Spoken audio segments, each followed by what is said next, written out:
강원도에서 1000년 이상 뿌리 내린 집안의 후예가 바로 윤석열 후보입니다. 이제 여러분의 힘으로 윤석열을 대통령으로 만들어야 되지 않겠습니까, 여러분? 이 대표가 임명했던 한기호 사무총장을 윤 후보 측근인 권성동 의원으로 교체하는 방향으로 가닥이 잡혔습니다. 윤석열 측 핵심 관계자가 누군가요? 저 아닙니까? 사무총장이 저죠. 서로 깊은 그런 신뢰 관계를 갖고 있기 때문에 또 제가 말씀드리면은 당선인께서 오해 없이 받아들이기 때문에 충분하게 논의를 할 수 있다.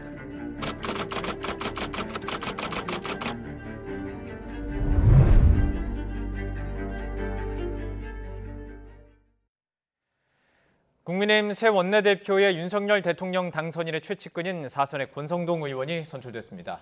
여소야대 구도 속에서 실질적인 성과를 내야 하는 중책이 주어졌죠. 민주당에선 박지원 공동비대위원장이 광역자치단체장 후보 접수와 관련해서 당을 향해 작심 비판을 쏟아냈습니다. 나이트 포커스 오늘은 하은기 전 더불어민주당 상근부 대변인, 신인규 전 국민의힘 상근부 대변인, 젊은 두 분과 함께 관련 소식 자세히 짚어보도록 하겠습니다. 어서 오십시오. 안녕하세요.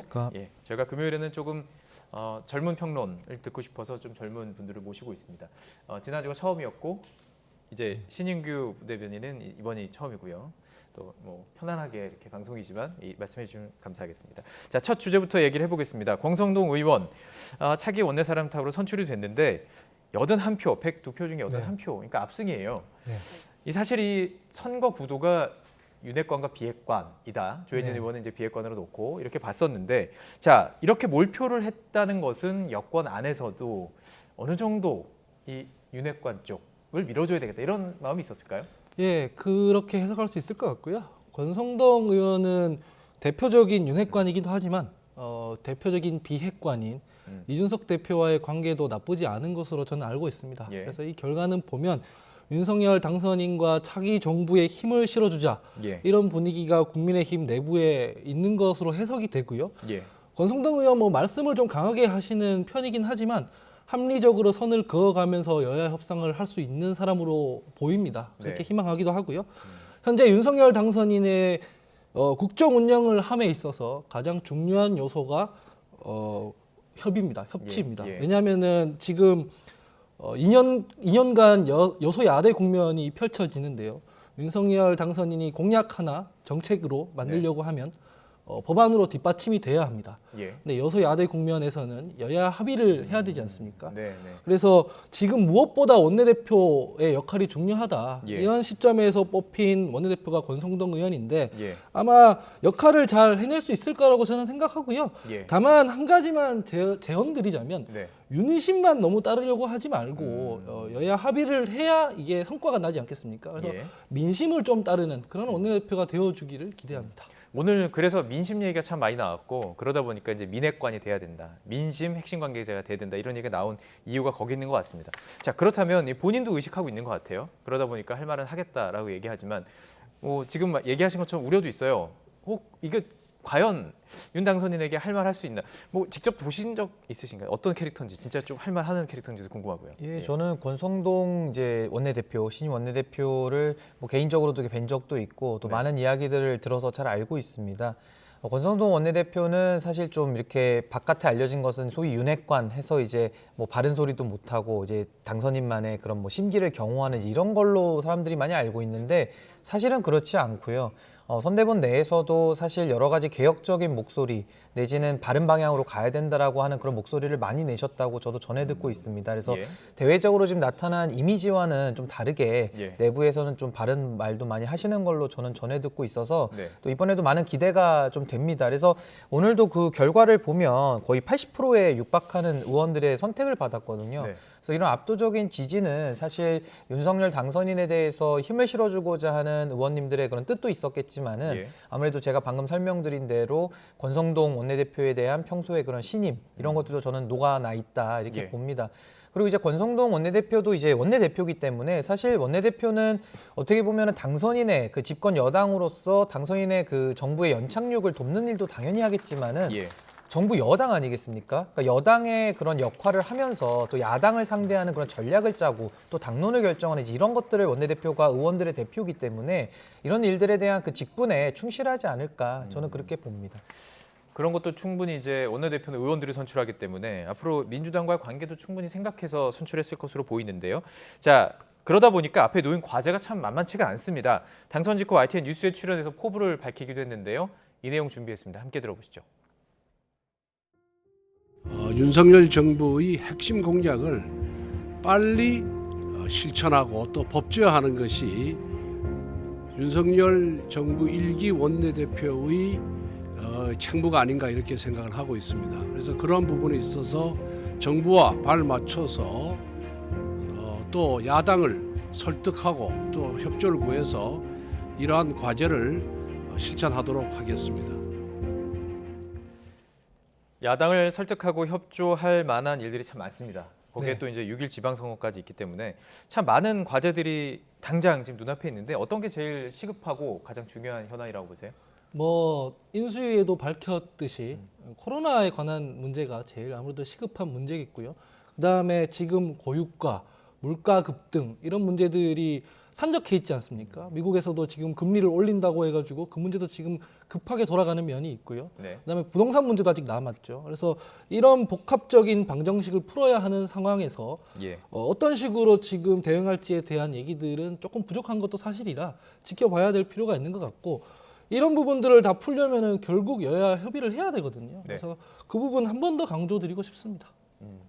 어떻습니까? 지금 말씀해 주신 것도 있고 또 생각이 있으실 것 같고요. 인사청문회는 어떻게 보세요? 일단은 뭐 인사청문회도 되게 중요한 하나의 고비기는 한데요. 지금 인사청문회와 맞물려서 사실 지금 민생 문제가 상당히 심각하지 않습니까? 민생이죠. 이게 어떻게 보면은 지금 새로운 지금 정부의 출발을 앞두고 상당히 지금 부담이 되는 건 사실입니다. 뭐 코로나 방역도 지금 뭐 말씀하셨지만은 또 부동산 문제라든지 또 여러 가지 지금 문재인 정부를 통해서 지금 또 우리 대한민국의 그런 여러 가지 지금 사회 시스템들이 지금 흔들리는 것들이 많습니다. 그러니까 이런 것들을 이제 새로 이제 원내대표가 되셨기 때문에 새 정부의 출범을 정말로 이제 도와줘야 되는데 예. 지금 정부조직법 같은 경우도 사실 어느 정부가 됐든지 간에 인사청문회에 가기 앞서서 정부조직이 확정이 돼야 사실은 장관을 임명하고 거기에 대한 청문회도 들어가는 것인데 지금은 이제 아무래도 좀 야당과의 그런 협의나 이런 게 쉽지 않아 보이기 때문에 네. 지금 아마 기존의 정부조직을 사용할 가능성이 상당히 높습니다. 그래서 그렇게 된다고 했을 발표를 때는 했고요, 또. 예, 그렇게 된다고 했을 때는 말씀하신 대로 이제 그런 인사청문회 부분도 넘어야 될 산으로 보이고요. 예. 또 하나는 지금 용산 이전과 관련해서 지금 청와대를 개방하는 문제가 있지 않습니까? 그러니까 이 부분에 대해서는 지금 이제 또 지금 민주당의 그런 공격이 또 있을 수 있기 때문에 네. 그런 부분에 대해서도 좀 안정적으로 정부를 뒷받침하는 그런 부분이 필요할 것 같고요. 네. 마지막으로 이제 지방선거 공천이 되게 중요할 텐데요. 맞아요. 지방선거를 당의 어떻게 보면 혁신과 개혁의 방향으로 이끌 것이냐, 예. 아니면 국민들이 원하지 않는 과거의 모습으로 돌아갈 것이냐, 네. 여기에 대한 이제 선택의 기로에 설 겁니다. 예. 그래서 거기서 원내대표가 이제 어떤 중심을 가지고 당 대표와 협의해서 당을 운영할 것이냐, 예. 이런 부분들을 국민들이 주목할 것이다 이렇게 보고 있습니다. 정말 많네요. 인사청문회뿐만 아니라 선거 앞서서 해야 되는 일들도 많고. 자, 지금 인사청문회 얘기를 나왔으니까요. 이제 바로 한덕수 국무총리 후보자에 대한 이야기를 좀 하도록 하겠습니다. 자, 한 후보자도 적극적으로 뭐 부동산 임대 수익에 관련된 그 갑자기 단어가 떠오르지 않네요. 그 이해충돌, 이해충돌 논란과 관련해서도 본인의 의견을 밝혔는데요. 저희가 녹취 준비한 것도 함께 듣고 계속 이야기를 이어가도록 하겠습니다.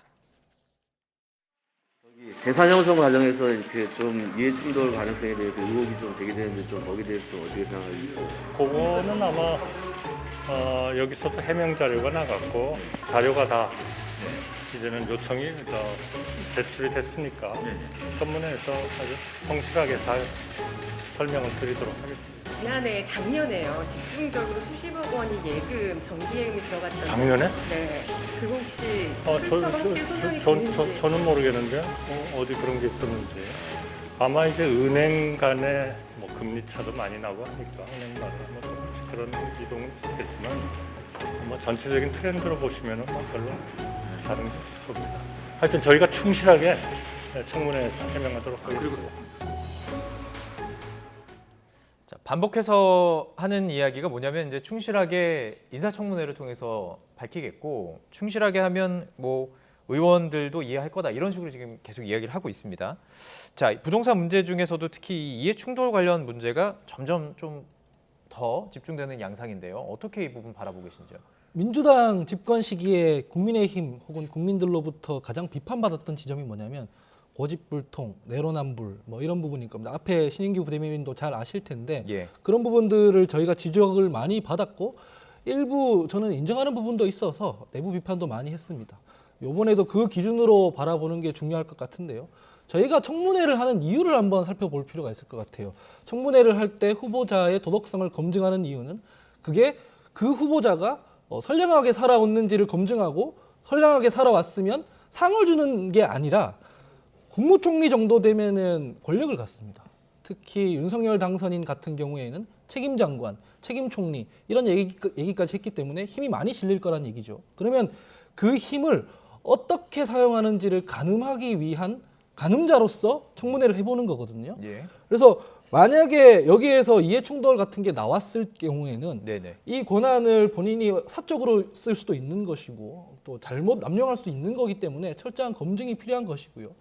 반면에 이거를 전선을 뭐 정쟁으로 그어가지고 무조건 낙마시키기 위해 청문회에 임한다. 그러면은 그건 야당 입장에서도 아마 역풍을 맞을 것이라 예. 국민의 눈높이에서 검증하는 게 중요하다. 이런 예. 말씀드립니다. 일단 이해충돌 관련 부분에서 한덕수 후보는 그 당시에 일했던 부서랑 일단 그 미국 회사랑 관련이 없다라는 이야기고 그 이후에 계속 구체적으로 일했던 업무랑은 뭐 충돌하지 않는다는 얘기예요. 주장은. 그리고 이제 평생 한가 1주택이었던 것도 좀 감안해달라는 얘기를 하고 있고요. 어떻게 들으셨습니까?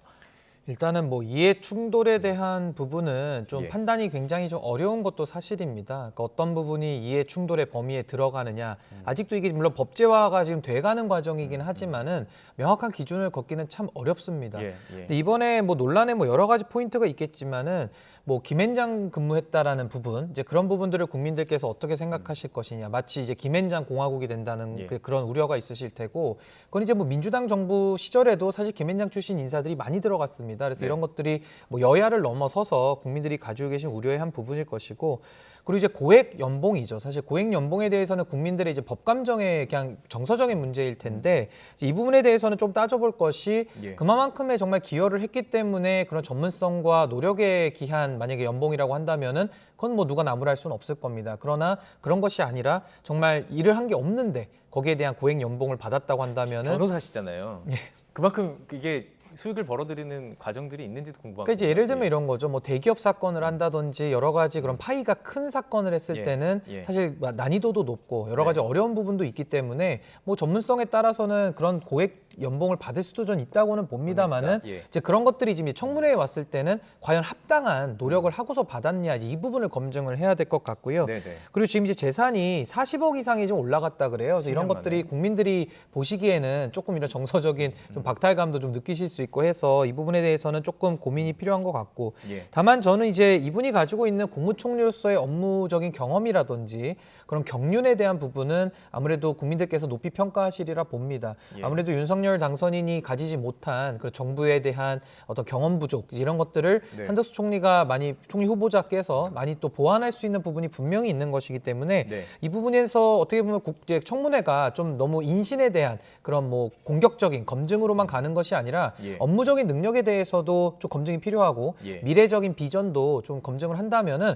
저는 충분히 통과할 자질이 있으신 분이다. 저는 이렇게 봅니다. 국민은 어떻게 생각할까요? 지금 추가되는 의혹들이 몇 가지 더 있죠. 뭐 신용카드 사용이 영원으로 이제 했는데 그냥 이거 신청을 하지 않은 것이다. 공제받지 않기 위해서라고 말하지만 사실 앞선 예들을 보면은 그 영원이 기록될 때는 보통 본인의 카드가 아니라 법인 카드를 썼을 때 그런 경우들이 있었기 때문에 의혹들이 더 생기고 있는 것이죠. 자, 그렇다면 여론조사가 있었습니다. 과연 국민들은 어떻게 바라보는 것인지 그래픽을 좀 준비해 봤는데요. 한덕수 국무총리 후보자를 적합하다고 생각하는 퍼센트가 38%, 그리고 적합하지 않다는 게 22%입니다. 이렇게만 보면은 적합하다고 생각하는 게 좀 높아 보이지만 네. 그러니까 전 정부와 좀 비교를 해봤을 때 전 정부의 국무총리 이낙연 전 대표가 받은 비율보다 22%포인트가 적은 수치예요. 네. 그럼 어떻게 해석할 수 있을까요? 저는 여론은 지금 한덕수 국무총리 후보자 본인에 대해서만 지금 향하고 있다고 생각하진 않습니다. 왜냐하면 고액 연봉도 그렇고 이해충돌도 그렇고 이 이슈가 나온 지 며칠 안 됐어요. 네. 이게 지금 당장 반영된 여론이라고 보기에는 시기가 좀 이르고요. 예. 다만 이런 부분은 있습니다. 아까 말씀해 주신 용산 집무실 이전 사안부터 해서 지금 윤석열 당선인과 인수위에 대한 여론이 그렇게 좋지만은 않습니다. 예. 예. 아마 이게 반영이 돼서 한덕수 예. 후보자한테도 지금 조금 영향이 있는 게 단지 아닌가. 국무총리만 보는 예. 것이 아니라 예, 그렇게 해석을 해야 될 것 같고요. 그래서 네. 벌써 한덕수 총리 후보자에 대한 판단을 끝낸 것처럼 우리가 지금 하는 거는 별로 적절치 않아 보이고 네. 이거는 지금 이 인사 흐름을 보면서 다시 한번 판단해 봐야 될 일이라 생각하고요. 예. 다만 당선인과 국민의힘에서는 지금 모든 사안들에 대해서 여론이 지금 눈초리가 별로 좋지 않다. 예. 이렇게 좀 신중하게 바라볼 필요가 있지 않나 이렇게 예. 말씀드립니다. 민주당에 상당히 벼르고 있는 것 같아요. 인사청문회를. 또 윤호중 원내대표는 임대왕이다라는 호칭을 또 붙이기도 했고 인사검증 TF 단장인 민영배 의원은 낙마 가능성이 크다까지 얘기했어요. 페일이라는 단어를 써서. 자, 그렇다면 청문회 문턱을 넘을 수 있을까? 이 부분에 대해서 어떻게 보십니까? 사실은 이제 국무총리 같은 경우는 인사청문회만 있는 것이 아니라 이제 국회에서 인준 동의를 받아야 되는 것이거든요. 받아야죠. 그러니까 어떻게 보면은 사실 이제 행정부의 어떻게 보면 대통령을 보좌하는 이제 최측근의 이제 보좌기관이기 때문에 국회의 동의까지 받도록 되어 있습니다. 네. 그러나 이제 그 민주당이 갖고 있는 그런 권한들을 아까 말씀하신 대로 어떤 낙마를 딱 이제 상정해 놓고 무조건 뭐가 나와도 무조건 낙마시키겠다 이제 이런 식으로 가서 자신들의 힘을 쓴다 그러면 이것은 이제 야당이 될 민주당이 가지고 있는 172석이라는 그 의석을 가지고 또 권한을 남용하는 것이 되거든요. 근데 국민들께서 그런 부분들을 다 예민하게 보고 있습니다. 그래서 예. 이 부분에 대해서는 민주당도 아직 청문회를 하지도 않았는데 네. 그 상황에서 낙마라는 얘기를 뭐 꺼낸다는 것은 모르겠습니다. 그러니까 그거는 어떻게 보면 여당에 대한 이제 국민의힘에 대한 뭐 경고라든지 기싸움으로는 볼 수는 있겠지만은 예. 국민들이 보시기에는 그렇게 좋은 단어 같아 보이지는 않습니다. 예. 저는 사실은 어떻게 보면 한덕수 총리 후보자에 대해서는 뭐 개혁성 같은 것은 상당히 떨어지고 이제 그립감은 많이 좀 약하다고 저는 봅니다. 그리고 미래 비전을 그릴 만한 적임자냐라고 말했을 때는 예. 사실 고개가 갸우뚱거려질 수도 있는 것이라고 저는 동의를 합니다. 그래서 아쉬움은 좀 있지만은 그래도 우리가 인정할 것은 사실 지금 문재인 정부 때 말미에 인사권 행사하면서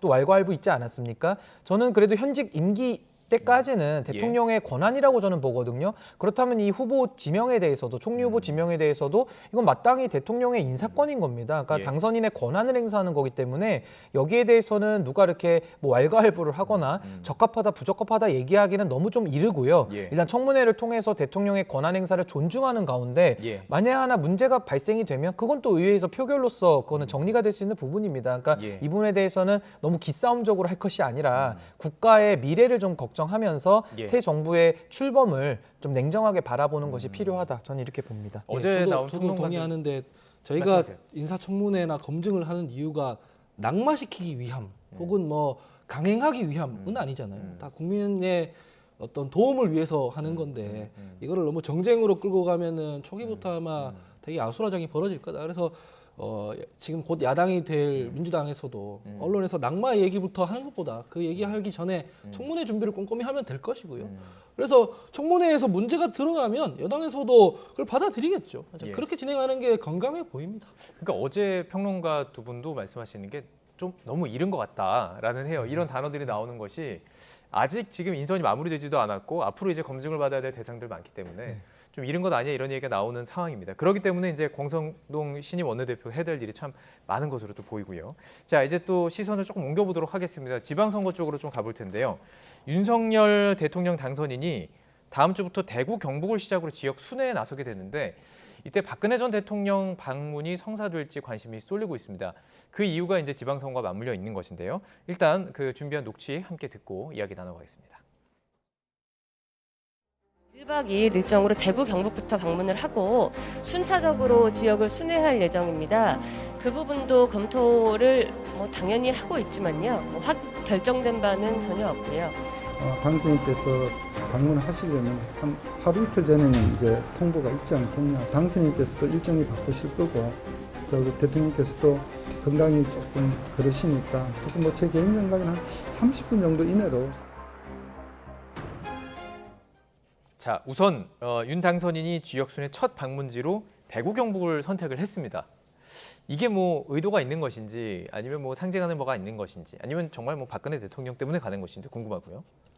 일단은 뭐 지방을 순회한다고 할 때 사실 뭐 서울을 제외한다고 한다면은 어느 지역이든지 먼저 가야 될 것이고 그렇죠. 사실 뭐 그거에 대한 의미를 뭐 평가하기는 좀 저는 어색하다고 보고요. 네. 대구 경북을 가는 것은 뭐 그렇게 봅니다. 아무래도 보수의 가장 강고한 지지층들이 많은 곳이기 때문에 예. 아무래도 그 힘을 바탕으로 해서 대통령에 이제 취임을 하는 것이기 때문에 그 감사의 차원에서 저는 간다 이렇게 봐서 예. 너무 정치적으로 이거를 뭐 해석하는 것은 좀 과도하다 저는 이렇게 보고요. 아무래도 이제 박근혜 전 대통령이 이제 사면복권까지 되면서 이제 정치적인 그런 뭐 자유를 얻지 않았습니까? 예. 그러다가 이제 최근에는 유형아 대구시장 후보자의 이제 후원 회장을 맡으면서 이제 상당히 좀 강력한 지지 의사까지 이렇게 표명을 하면서 예. 지금 대구시장 경선 구도가 상당히 출렁이고 있는 것이 사실입니다. 그래서 이제 이 부분에 대해서 조금은 이제 정치적인 주목이 많이 높아지고 있는 상황에서 아무래도 대통령 당선인이 대구 경북을 방문한다고 하니 그러니까요. 이게 굉장히 좀 맞물리면서 사실 이제 확대 해석이 되고 있는 것인데요. 네. 저는 이 부분에 대해서는 크게 뭐 의미 부여를 할 것은 없다 저는 이렇게 보고요. 박근혜 전 대통령은 사면복권을 당했지만은 그거는 형사적인 처벌에 대한 사면복권이고 회복이 된 것이지 예. 그렇다고 해서 탄핵을 당했거나 헌법재판소의 8대 0이라는 예. 그 인용 재판에 대한 것이 예. 그 무효로 되는 것이 아니거든요. 예. 그래서 이 부분에 대해서는 좀 구별해서 봐야 된다고 저는 국정농단 봅니다. 사건. 예.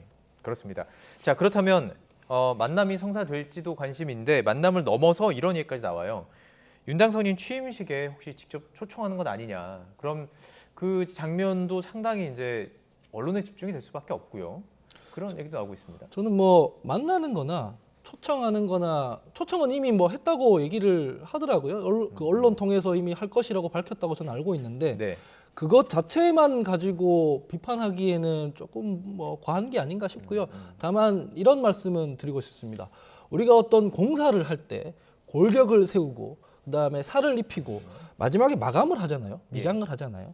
지금 국민의힘에서는 현 당대표이신 이준석 대표 그 대구 가가지고 당선될 때 탄핵은 정당했다라고 얘기를 하고 당선됐단 말이죠. 그리고 현 대통령 당선인은 박근혜 대통령을 수사했던 사람입니다. 그래서 그렇게 탄핵의 강을 어렵게 넘어왔단 말이죠. 예. 골격과 세신의 골격과 네. 어떤 살을 비유하자면 입힌 건데 이제 마감이 중요하잖아요. 예. 이제 이 탄핵의 강을 건너는 거를 비가역적으로 만들어야 마감이 되는 거거든요. 예. 지금 이 시점에서 지나치게 박근혜 대통령에게 휘둘리는 모습을 보이거나 그러면 그 쇄신의 골격들이 다시 드러날 수도 있다. 부족했던 부분이 드러날 수도 있다. 이렇게 생각을 하는데 예. 아까 여기 나와 계신 신인규 부대변인도 마찬가지지만은 이런 부분에 대해서 강단 있게 비판하시는 분들도 많이 있거든요. 예. 그래서 과거로 돌아갈 거라고는 생각하지 않는다. 그래서 예. 민주당에서도 이 부분에 대해서 어떤 정치적 이득을 기대하거나 그래서는 안 된다. 이런 정도의 생각을 하고 있습니다.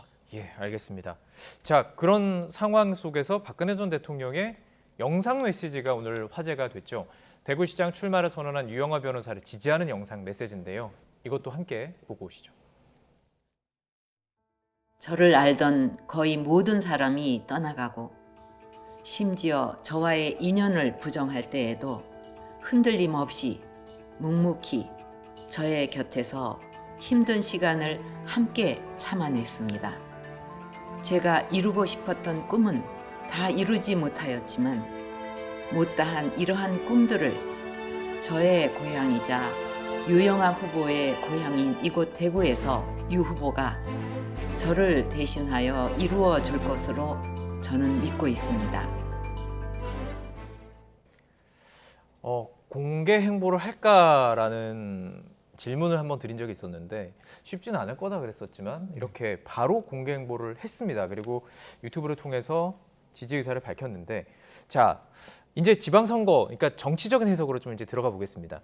자, 유영하 변호사를 이제 후원하기 위해서 적극적으로 나선 거예요. 하지만 이 부분 때문에 불편하신 분들도 계세요. 홍준표 의원, 또 아무래도 뭐 김재원 최고위원 같은 경우도 아직 공식적으로 이렇게 어떻다라고 얘기는 밝히고 있지는 않지만 어떻게 보십니까? 이게 선거 판세에 영향을 줄까요? 뭐 당연히 영향은 있죠. 근데 네. 저는 사실 박근혜 전 대통령의 저런 권리 행사에 대해서 저는 왈가왈부하고 싶지는 않습니다. 그건 네. 마땅히 하나의 개인으로서 충분히 개인이 선택하는 것이고요. 다만 이제 여기에 대한 정치적인 책임은 박근혜 전 대통령이 저는 질 거라고 봅니다. 저는 근데 제 개인적인 생각을 말씀드리자면 저는 상당히 부적절하다고 봅니다.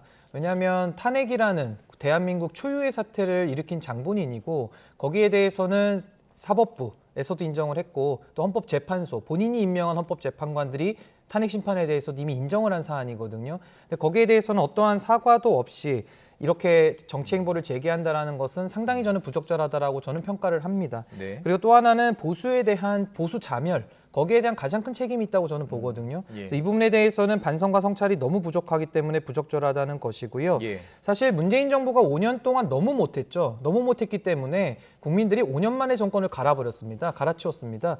근데 그렇다고 해서 박근혜 전 대통령이 운영했던 그 정부가 그러면 과연 잘했느냐? 그건 아니거든요. 예. 그러니까 우리는 자꾸 판단을 혼동하는 이제 그런 경향이 있기 때문에 이 부분에 대해서는 명확하게 박근혜 대통령의 책임에 대해서는 현재도 유효하다라는 것을 밝히고요. 네. 저는 유영하 후보도 이거 상당히 저는 부적절하다고 보는 것이 이거 전형적인 인물 정치거든요. 예. 인물을 앞세우면서 그걸로 표를 얻어오겠다라는 심산이고 이 유권자를 상당히 무시하는 겁니다. 정책이나 이런 것이 아니고. 당연하죠. 예. 그래서 저는 박근혜 대통령도 저 영상을 제가 유심히 보니까 박근혜 전 대통령도 박정희 대통령이 유지를 받았다 뭐 이런 식으로 얘기를 계속 하고 있고 네. 자신이 못다 이룬 꿈을 유영하 변호사가 이루어줄 것이다 라면서 유지를 계승시키고 있어요. 저는 이런 부분에 대해서 언제까지 인물 정치를 할 것이냐. 저는 이게 우리 사회의 그 구시대라고 하죠. 구시대의 저는 마지막 장면이 될 것이다. 저는 이렇게 봅니다. 그렇다면 좀 더 판을 넓혀서 지방선거 전체에 끼치는 영향 어떻게 보세요? 대구 자체는 이렇게 뭐 조금 지역적으로 볼 수 있겠지만 국민의힘이 저기에 예. 휘둘리지 않는 이상 전체 판세에 영향 없다고 저는 생각합니다. 예. 왜냐하면 지금 이 방송에서조차 저렇게 선을 긋고 있지 않습니까? 이게 합리적인 목소리라고 저는 생각하거든요. 네. 이제 어렵게 강을 건너왔는데 누가 그걸 되돌아가고 싶어 하겠어요. 몇몇 예. 정치적 이익을 얻기 위해서 박근혜 대통령에게 기울이는 사람은 있을 수 있겠으나 당 차원에서 특히 이준석 대표가 지금 버티고 있는 상황에서는 그런 일은 없을 거다라고 저는 생각하기 때문에 예. 지방선거 전체 판세에는 영향이 없을 거고요. 네. 그건 인물 경쟁력과 정당 쇄신으로 승부가 날 거다 그렇게 봅니다. 예, 알겠습니다. 자, 민주당 상황을 좀 살펴보도록 하겠습니다. 박지원 공동비대위원장이 유빌 지방선거 광역자치단체장 후보 접수와 관련해서 작심 발언을 했습니다. 이 내용도 준비했습니다. 함께 들어보시죠. 지방선거 광역단체장 접수 명단을 보고 과연 민주당에서 반성과 쇄신은 가능한 것인지 깊은 고민을 하지 않을 수 없었습니다. 부동산 문제로 국민을 실망시킨 분들이 예비 후보자 등록을 했습니다. 대선 패배 책임을 지겠다고 물러난 전 당대표께서도 마찬가지로 후보자 등록을 하셨습니다. 우리 민주당이 과연 대선을 진 정당이 맞는지 반성하고 책임질 자세는 되어 있는지 심각하게 되돌아봐야 합니다. 자, 작심하고 발언을 한 것으로 보입니다. 지방선거를 앞두고 지금 왜 이러냐는 거죠. 근데 떠오르는 인물들이 있을 수밖에 없어요. 네. 송 전 대표, 또 박주민 의원, 노영민 전 대통령 비서실장, 부동산과 관련된 네. 내용이 있었기 때문이죠. 네. 뭐 쇄신의 목소리를 비대위원장이 내는 건 예. 저는 일단은 타당한 일이라고 생각합니다. 네. 왜냐하면 민주당의 대선 패배는 단지 큰 선거 하나 졌다 이런 문제가 아니고요.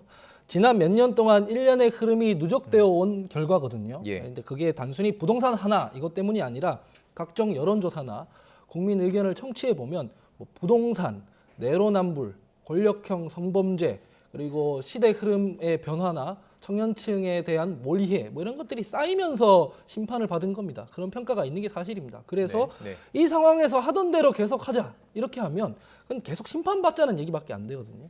그래서 박지원 위원장이 비대위원장이 된 것도 이런 우리가 변화를 좀 해보자는 몸부림이지 않습니까? 그래서 이 부분에 대해서는 저는 뭐 긍정적으로 평가해야 된다 생각하는데 다만 예민한 이야기를 아예 못하는 것도 문제지만 네. 할 때는 조금 신중하게 운반을 해야 됩니다. 왜냐하면 부동산 뭐 정책 책임이 있는 사람은 뭐 후보를 내지 말자 가령 예. 이 예를 들었는데 네네. 그러면 어디까지가 책임이 있냐는 거예요. 그러니까 행정부처에서 그 정책을 펼쳤던 사람만 책임이 있느냐 예. 아니면 의회에서 법안으로 뒷받침해줬던 것도 있는데 예. 그 법안 그때 민주당에서 누가 그러면 우려하는 목소리를 냈고 뭐 부결 투표를 했습니까? 네. 없거든요. 그러면 다 책임이 있다는 얘기냐? 아니면 법안 발의자들만 책임이 있다는 얘기냐? 예. 이 기준이 모호하다는 비판이 그래서 나오는 거거든요. 이 부분에 대해서는 인적 쇄신 물론 중요하지만 예. 내용적 쇄신이 더 중요해 보인다. 예. 이런 얘기를 드리고 싶어요. 내용적 쇄신이라는 게 다른 게 아니라 네네. 부동산 정책이 그래서 어디에서 잘못됐는지, 어떤 부분에서 시장에 영향을 줬는지, 예. 뭐 처방이 잘못됐는지, 진단이 잘못됐는지, 진단은 잘 됐는데 처방이 나빴는지 이런 것들을 총체적으로 백서를 펴낸다는 생각으로 진단을 하고 복귀를 해야 그래야 기준이 나오니까. 예, 그래야 내용이 나오는 거지. 예. 사람 한두 명 이렇게 문제 뭐 자르고 말고 이런 문제로 넘어가면 내용에서는 뭐가 변했는지 모르지 않습니까? 그래서 이런 부분까지도 잘 판단을 해서 갔으면 좋겠다 그런 생각입니다. 박주민 의원 같은 경우는 이후에 또 노영민 비서실장도 마찬가지고 이후에 이제 다시 좀 복귀하는 과정들이 있었습니다. 그 원상 복구시키는 과정들이 있었기 때문에 그런 얘기가 더 나올 수 있는 것 같은데요. 그 지금 박주민 위원장이 밝힌 5대 공천 원칙이 있습니다. 저희가 그래픽으로 좀 보여드릴 텐데요. 이제 당에 한번 당원이 되고 부대변인직을 맡고 어떤 선거를 바라보는 과정에서 그 눈으로 한번 이 공천 원칙을 좀 물론 이제 상대당이지만 어떻게 보고 계신지도 궁금해요.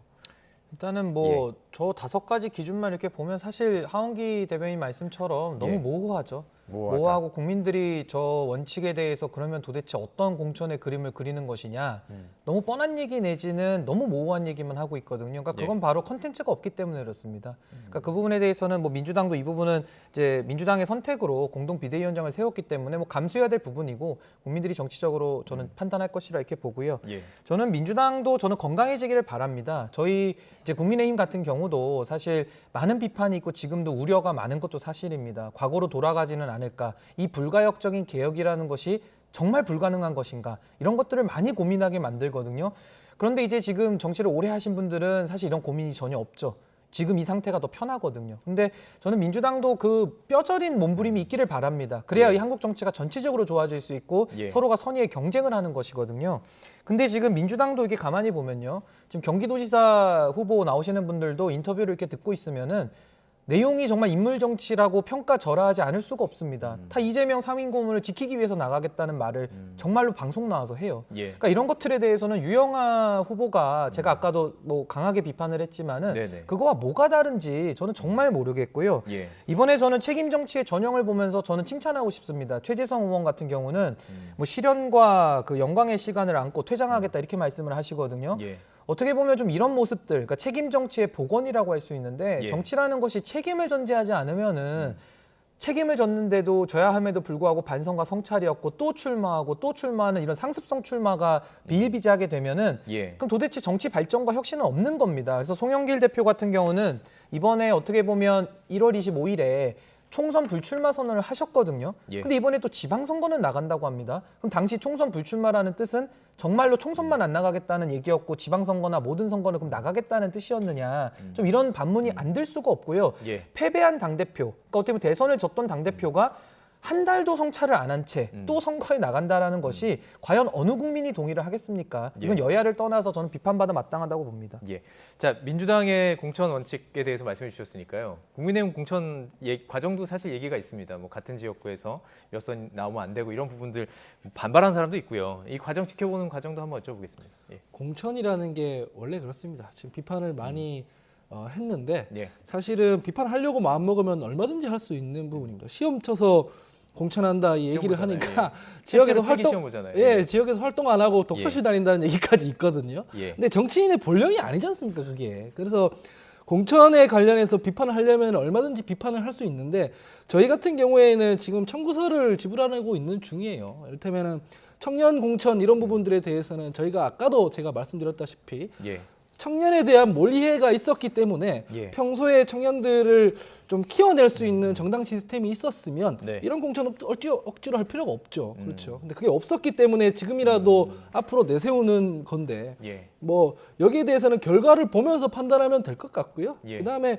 국민의힘 공천 같은 경우에도 지금 당장 뭐 시험이 적절하냐 마느냐 이렇게 말을 하는 것보다 결과를 놓고 판단하는 게 좋을 것 같아요. 왜냐하면 다 지금 새로 한번 시험해보고 있는 중이지 않습니까? 저는 그렇게 봅니다.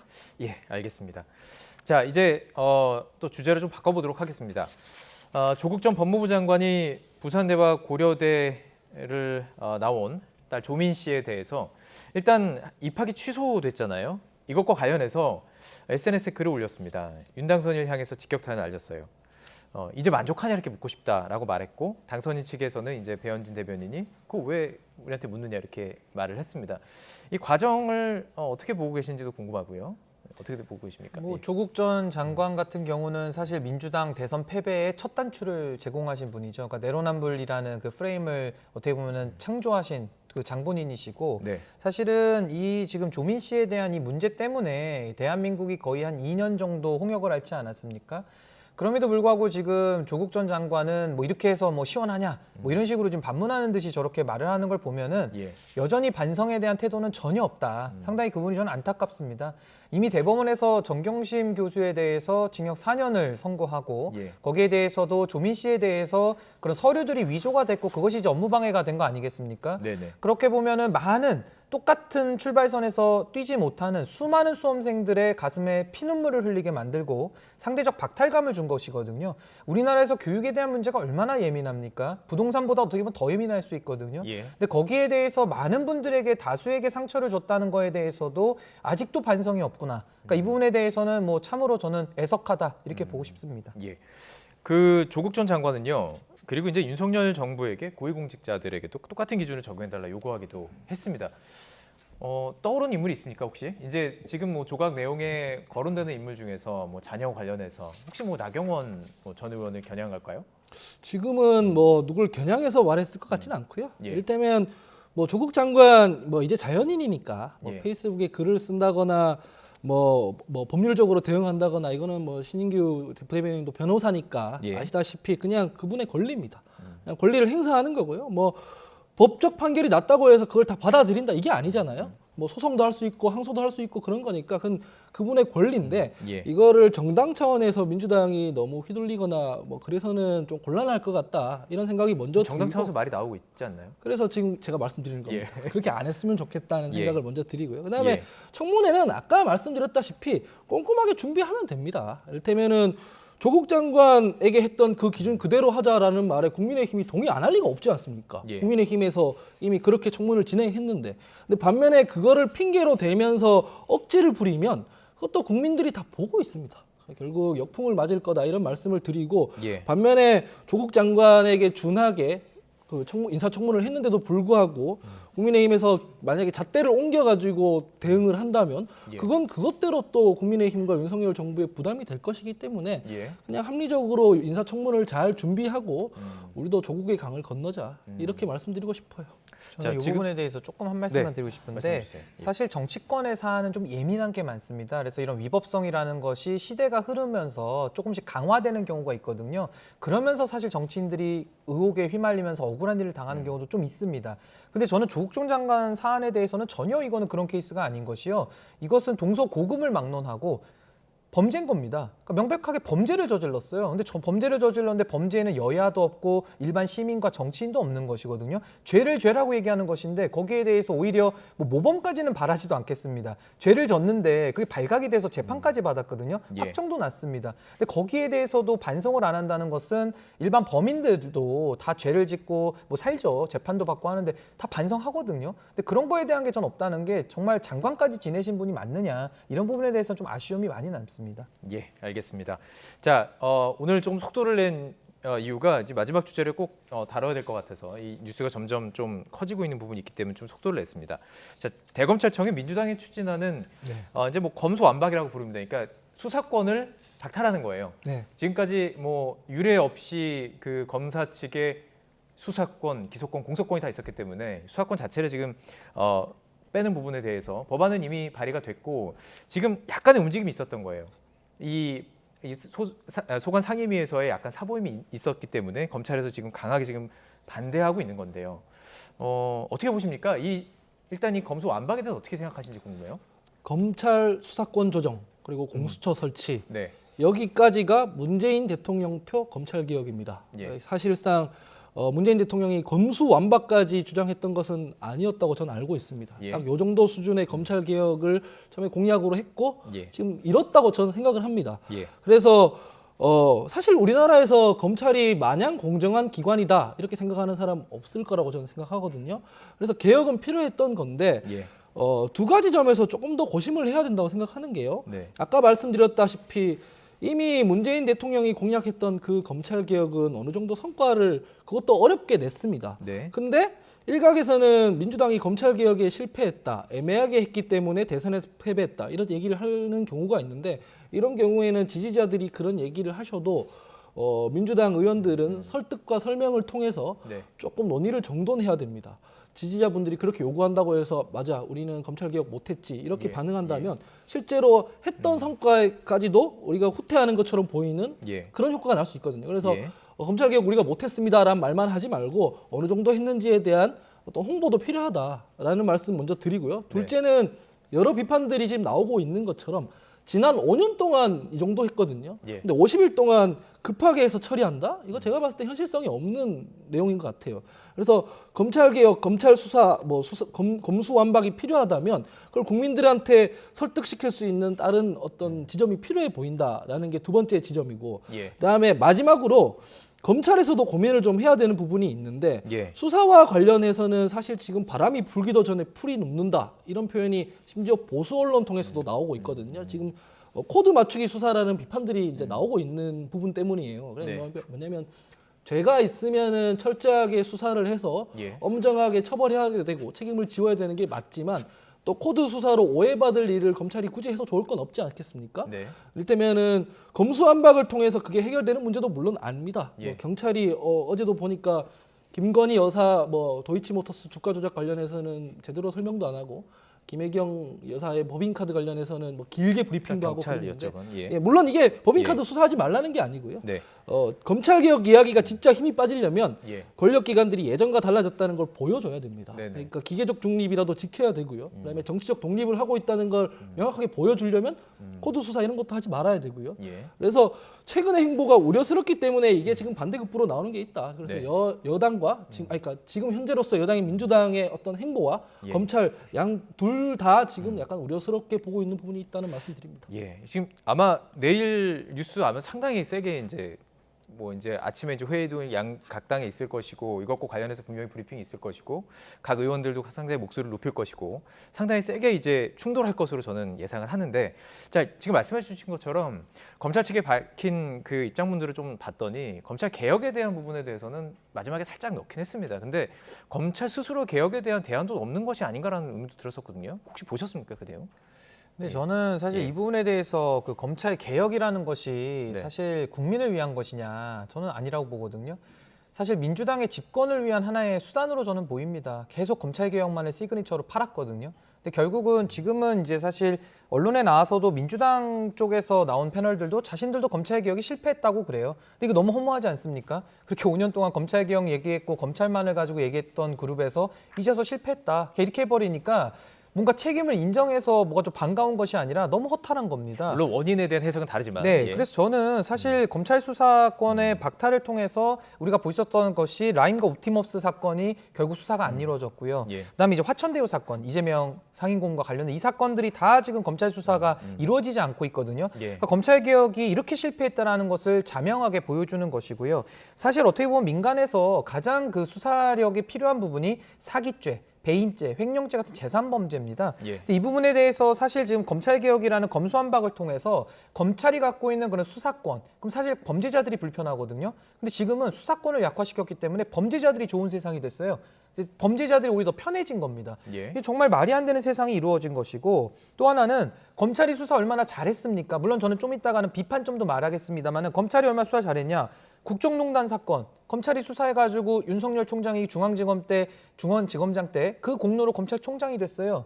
또 하나는 삼성 수사 얼마나 잘해가지고 다 구속시키고 범죄를 밝혀내가지고 검찰총장까지 됐거든요. 근데 이제 와서는 검수완박이라는 자신들의 그 프레임에 갇혀가지고 검찰의 수사권을 다 박탈시켜 놓으니까 결국은 범죄자들만 좋은 세상이 됐다는 게 하나가 있고요. 또 하나는 예. 기소 수사를 분리하자고 하지 않았습니까? 예. 근데 공수처는 또 만들어 놓고 기소와 수사를 또 합쳐놨어요. 예. 그러니까 이런 식으로 자신들의 그 편의를 위해서는 기소수사를 합쳐놓고 또 수사도 뺏어올 수 있는 특수 조항도 만들어 놓고요. 예. 검찰에 대해서는 기소만 해라, 수사하지 예. 마라 이런 식으로 나오는 거거든요. 예. 제가 마지막으로 대안을 말씀드리고 싶은 것이 검수완박으로 풀 것이 아니라 검찰이 잘못했던 부분이 불기소권입니다. 범죄를 덮는 거예요. 그러니까 언론도 마찬가지 아닙니까? 언론도 보도하면 괜찮아요. 예. 보도를 안 해버리는 게 문제거든요. 의제를 올리지 않을 권리까지 있는 거죠. 그렇죠. 근데 이 불기소를 덮는 부분은 시민기소 같은 거 하면 됩니다. 시민기소 같은 거 시민기소. 만들어서 시민들이 모여서 기소를 해라 그러면 검찰의 불기소 권한을 제한하면 되는 수사권을 것이거든요. 뺏을 것이 아니라 기소권을 늘려라. 그렇죠. 그 부분에 대한 예. 것이고 인권 보장. 검찰이 인권을 만약에 탄압한다고 한다면은 요즘은 예. 좀 그렇지 않습니다만은 이거는 변호사의 참여권을 더 강화하는 제도로 가는 것이 있거든요. 예. 변호사가 옆에 앉아 있는데 어떻게 수사를 인권 탄압하면서 하겠습니까? 그러니까 저는 다양한 어떻게 보면 개혁의 방향들과 아젠다가 있는데 그런 거에 대한 고민이 전혀 없이 예. 그냥 검찰이 미운 겁니다. 검찰에 대해서 수사권을 뺐으면 자신들의 개혁이 성공했다고 믿는 것입니다. 예. 결국 민주당이 주장했던 검찰 개혁이라는 것은 예. 범죄자들만 편해졌다. 전 이렇게 평가합니다. 짧게 지금 말씀해 주신 거. 근데 사실 많은 국민들이 지지하는 입장에서는 오죽하면 그러겠냐라는 얘기가 나온 거잖아요. 예, 제가 이제 검찰의 핵심적인 문제라고 보는 짧게, 부분은 예. 아까 말씀하시는 부분도 있겠지만 일단은 견제하는 기관이 없었다는 겁니다. 그러니까 집권 세력 외에는 아무도 견제 안 한다는 게 제일 문제였기 때문에 예. 뭐 기소권, 불기소권 이거 다 견제를 안 받으니까 남용되는 거거든요. 그래서 공수처를 만든 게 있는 거고 두 번째는 권력기관의 정치적 독립이 필요한 부분이 있는 건데 예. 이것도 안 된 부분이 있었어요. 그래서 그런 부분이 있고 마지막으로는 독립을 하더라도 문민 통제를 받아야 됩니다. 이 예. 세 개를 추구해야 되는 면이 있다. 이런 말씀으로 짧게 마무리하고 싶습니다. 예, 알겠습니다. 앞으로 깊은 토론이 또 이루어질 것 같습니다. 지금까지 검찰 개혁에서 많은 토론이 있었지만 이제 더 실질적이고 더 깊은 대안에 대한 토론들이 좀 이루어질 시기인 것 같습니다.